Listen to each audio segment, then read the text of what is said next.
Hi everyone, welcome to Eye Care with Dr. Bartles. I'm your host, Noreen Zarell, and to my right is Dr. Tad Bartles. Welcome. Thank you again for having me. And we're going to start off talking about something called myopia. And Okay. I think we left off on one of our shows, just kind of like breaking into what it was all about. So let's continue with that.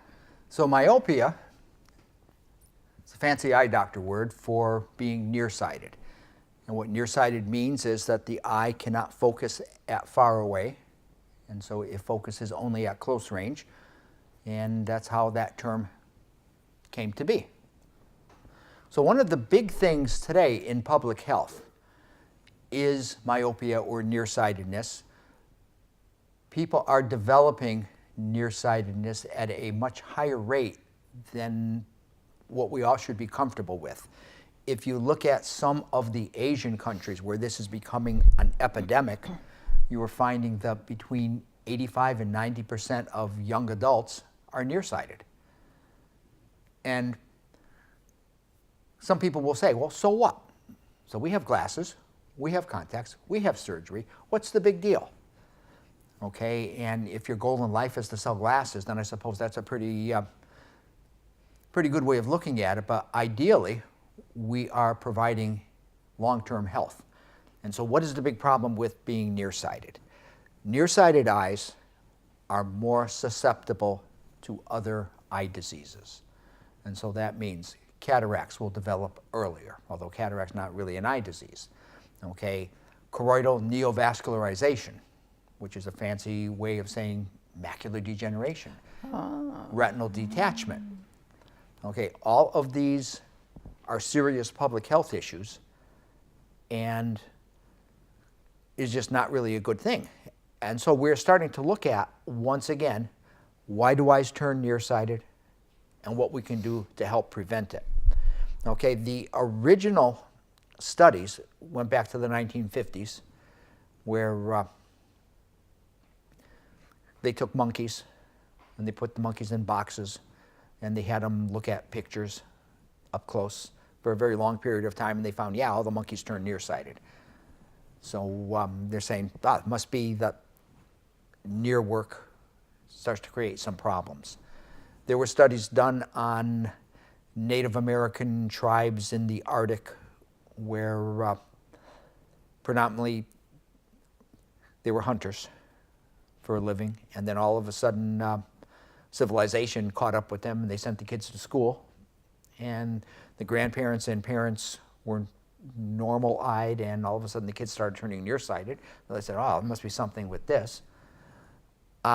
We are finding a lot more studies are all pointing in this general direction. There's one of the more compelling studies that I like to look at is that in Asia, they did a study on ethnic Chinese. And they found a couple of nice collections of population, one in Singapore, one in Australia. And these folks had the same diet, same genetic upbringing, same everything. And they found that the kids in Singapore turned nearsighted at a much quicker rate and were more nearsighted than the kids in Australia. And so they started analyzing everything that they could possibly analyze to say, well, how come this is going on? And they finally decided that the difference was in Australia, when the kids were in school, they got kicked outside for recess, whether they liked it or not.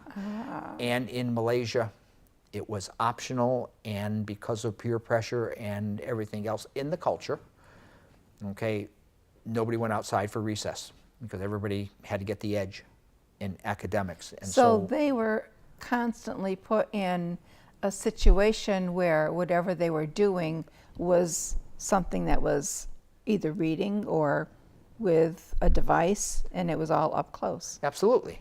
And so then the researchers at the optometry school at Ohio State got a hold of this and said, well, let's look at this a little more. And they have decided that kids got to be outside for 3 hours. Wow. And so then you say, why? Okay, is it because of vitamin D from the sun? Is it because now there's no what we call near point stress? You know, they're not constantly focusing at a device 12 inches away from them. And so, you know, there still has to be a lot more study into this, but this is where we seem to be going.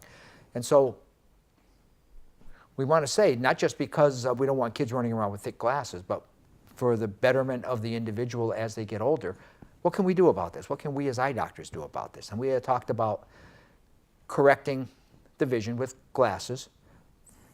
We may want to consider undercorrecting, especially in younger kids where distance vision isn't all that critical. Okay, when you have a 10-year-old child in your office who is getting worse and worse every 6 months, you may want to hold them back on prescription a little bit because you know this 10-year-old child is not going to be driving a car, we hope. Right. Okay, so those are little philosophies. We can put a child into bifocals or progressive lenses, and they're all, yeah, that's the kiss of death when... I was going to say, would they know how to use the glasses? You know, children are remarkably adaptive. Okay, they will not have any problems. It's the adults we have problems with. But that is a viable alternative for a child. In fact, there are some new lenses out that really aren't bifocals.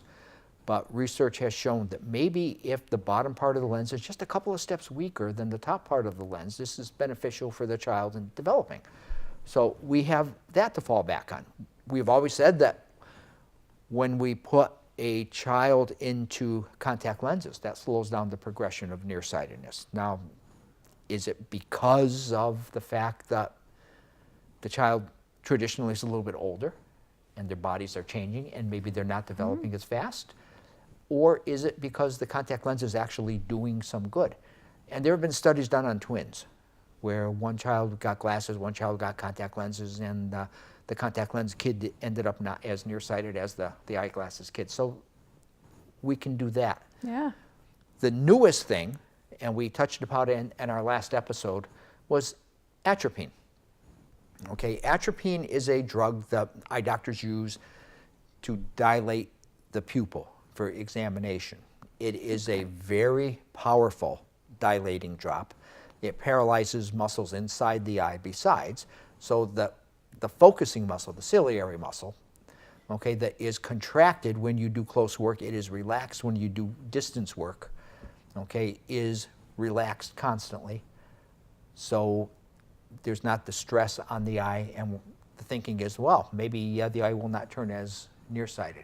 The problem with that is a couple of things. Okay, number one, it's a drug that affects the central nervous system. And one of the things that I've always said is I really don't feel comfortable playing with somebody's central nervous system any more than I absolutely have to. Okay, and that might be older thinking, but still, you run the risk of a reaction. Right. And yes, the strength of the drop that we use is lower than I would use for dilating an eye.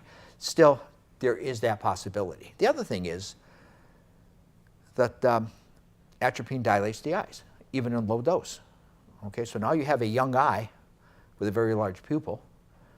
This eye has to be fit with photochromic lenses at the bare minimum in order to protect both from the rays of the sun and to also offer comfort to the patient. And on top of that, we have to fit them with progressive lenses or bifocals at the very, very least, because now we've paralyzed the eye muscles. These kids still have to see to learn. So a lot of people say, well, we'll put the drop in. We don't have to worry about my child getting worse. It's not quite that simple. So there are these methods of controlling nearsightedness.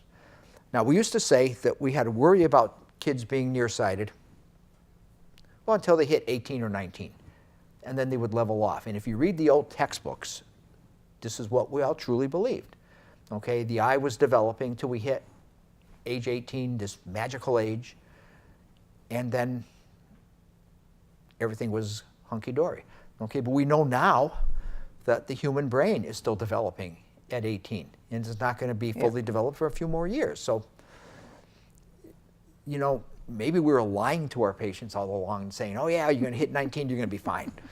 Okay, because now... You don't know. Well, eyes are changing much later in life. Yeah. And so that brings us into the 20-somethings, which is what we should be talking about in this segment, okay? The 20-year-old and beyond eye, okay? You know, the workplace has changed, education has changed. Yes, okay, so kids are definitely. going to school a little bit longer. Yep. Okay. So 21, 22, 23, 24, even longer than that, we're still going to school. Okay, even at community colleges, much later than that, we're going to school. And there are some people that wait until their kids are grown and gone and they're in their 50s, and guess what? They're going to go back and get their degree. Mm-hmm. So as far as learning goes, I don't think you're ever too old to go back to school. And a lot of learning is done online. Yeah. So especially for the person who is, we'll call them the empty nester.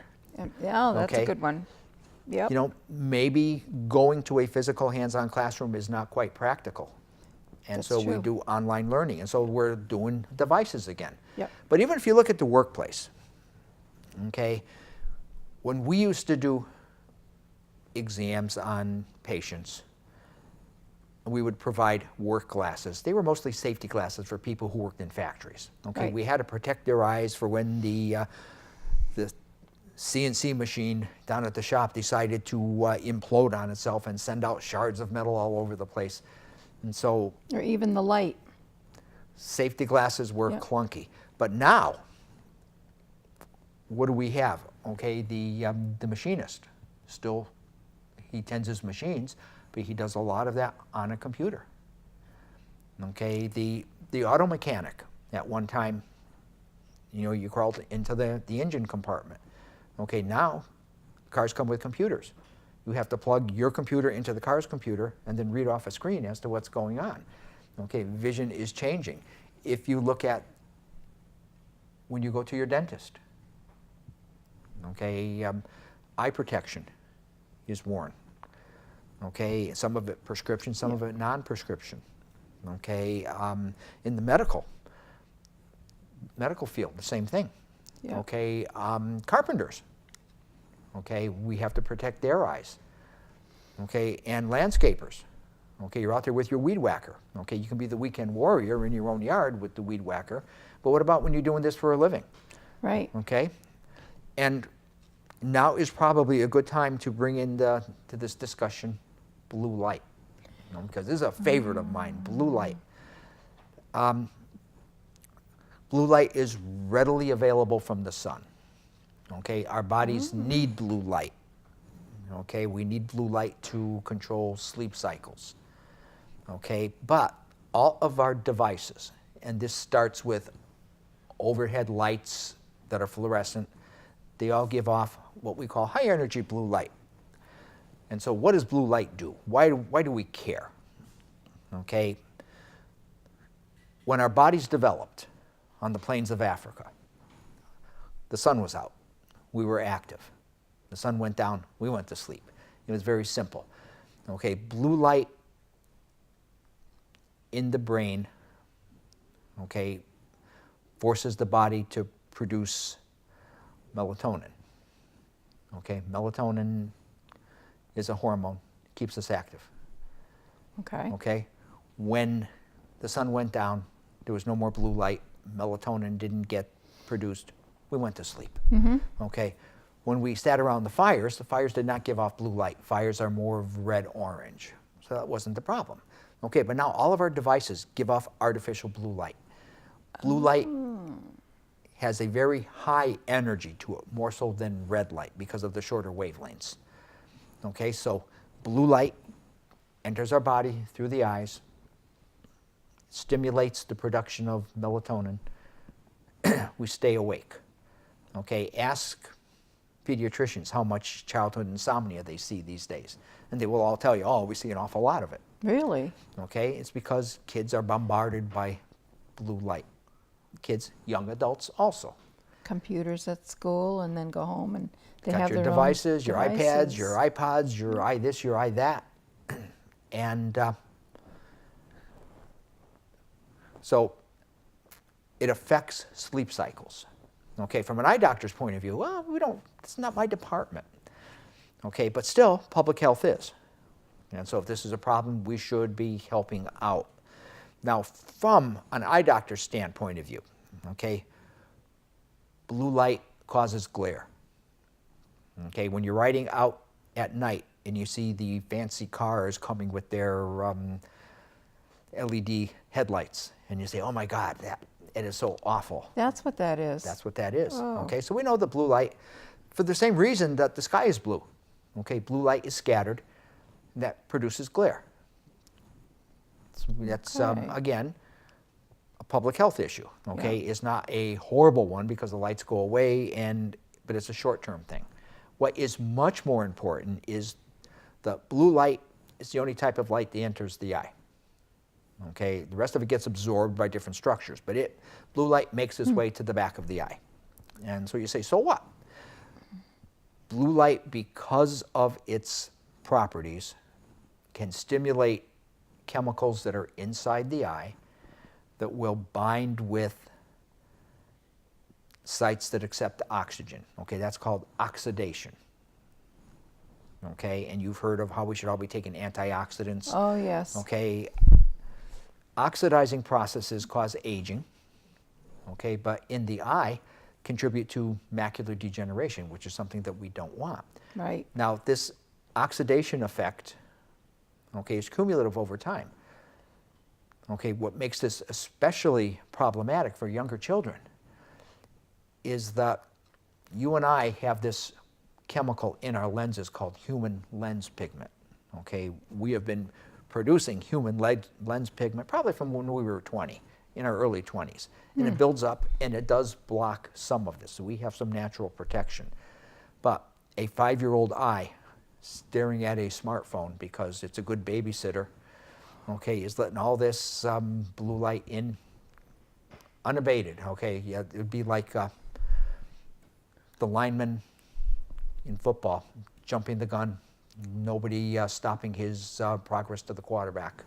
Okay, that's where I got that term. I watch football once in a And while. 40 years later, when you start having problems, you say, how did this happen? Yeah, so we have to be careful with these eyes.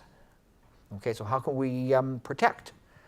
Okay, so this goes back to the new safety glass. Okay, before it was impact resistant. Now we have to get it so it is going to protect us from blue light exposure. That's why we do it one of two ways. Simplest way is with a special coating that is applied to the front surface of the lens. Okay, it deflects blue light. So you see people are out and about, you'll notice that the color of the lens looks a little bit bluish. Okay, that is a blue light deflecting lens. Okay, that will block some of it. It doesn't block all of it, but it blocks some of it. There also is a proprietary lens that is manufactured. This one company has figured out that it can synthesize human lens pigment, infuse it into the lens, and have a very safe lens. The problem is the lens is very expensive. It also is not the most aesthetically pleasing looking lens. And so a lot of people are going to look at this and say, I'm going to pay all this money and it's going to look awful. And so it's not a very practical lens. Okay, if research shows us that this is becoming a major problem, then we're probably going to overlook the fact that it is not a very practical lens, and we're going to say we're going to go with it anyways. But right now, the road that we have chosen to go down has been the blue deflection system. And it seems to be working pretty well. When you have parents that call you up after you make their children get these lenses and say, my children are sleeping now, then you know you've done some good. Okay, I hate to think it's just a psychological effect, but you know, this is important. That's very interesting. So we've talked a little bit about stable vision. Yes. Okay, and how we used to think that stability was attained when you managed to hit 20. Okay, and now we're learning that it's going to go on a little bit later in life, and it may, because of the way we use our eyes, the way this is evolving, we may never hit stability. But let's talk about the 20-something eye, the person who's working. They're out of school now. How do we correct them? We've talked about workplace glasses, safety glasses, okay? The blue lenses to help ward off blue light. Okay, we also correct these people with contact lenses. Okay, some people just do not like the idea of having to wear glasses. They are too encumbering, so we can fit them with contacts. As of the moment, contacts do not do anything for blue light, although I think you're going to find that's going to change in the very near future. There are some experts in the field that say even your contact lens patients or people who don't even wear glasses, if they're spending X number of hours on the computer and all of their devices, maybe we should be putting a blocking system in front of them. There are gaming glasses. Okay, Really? you and I can't really identify with this too much, although maybe you do go home and spend 8 hours on gaming, but they're called gamers. Okay, usually they're younger adults, later teens, that spend an awful lot of time playing computer games. Okay, and some of these games are rather complicated. They are really fascinating. And very vivid in colors. Yes. Yep. And there are some companies that make gaming lenses strictly for this. Wow. Okay, there have been shows, optical trade shows, where they bring people in, and also computer trade shows where people will be given these lenses to wear while they go through the show, and then come back at the end, and then they are debriefed, and we find that people are saying, oh, this is so much more comfortable. Okay, but that is an ability. And then finally, I think we really should be talking about refractive surgery, which to most people is LASIK. Okay, refractive surgery is any type of surgery that can change a person's requirements for glasses. So the most common today is LASIK surgery, where the front surface of the eye is cut into a flap, and then the bed of the cornea underneath that flap is ablated with a very high-tech laser, and then the cap is put back down again, and then lo and behold, the eye is not as nearsighted anymore. Okay, a lot of people at one time when it was first being developed, and I've been doing this for co-managing with laser specialists for over 20 years, and it has been a rather rewarding, life-changing experience for these eyes and these individuals. I have had one son go through it. I've had, I would say, 4 to maybe 5 employees go through this, okay? And each and every one of them will say, oh, it was a life-changing experience. Wow. Okay, it doesn't make them necessarily free of glasses for the rest of their life. It doesn't mean now I'm done, never have to see the eye doctor again for the rest of my life, because there is still maintenance that has to be done. Oh, I would, yeah, definitely. But in think a so. safe environment, this is a wonderful procedure. Not everyone is a candidate for this. So we have to be very selective in who we allow to have this done. But if you are very selective and you've done a good job in choosing your patient, then we can be doing wonders for them. We're almost out of time. The time flies here. Yeah, it does. And I know that we are going to be continuing, so maybe on the next segment we can get into more things that surgeries and things like that that are beneficial to the eyes. So that might be be a good spot to stop. And thanks everyone for watching. I hope you enjoyed this show, and we'll see you again real soon. Good night.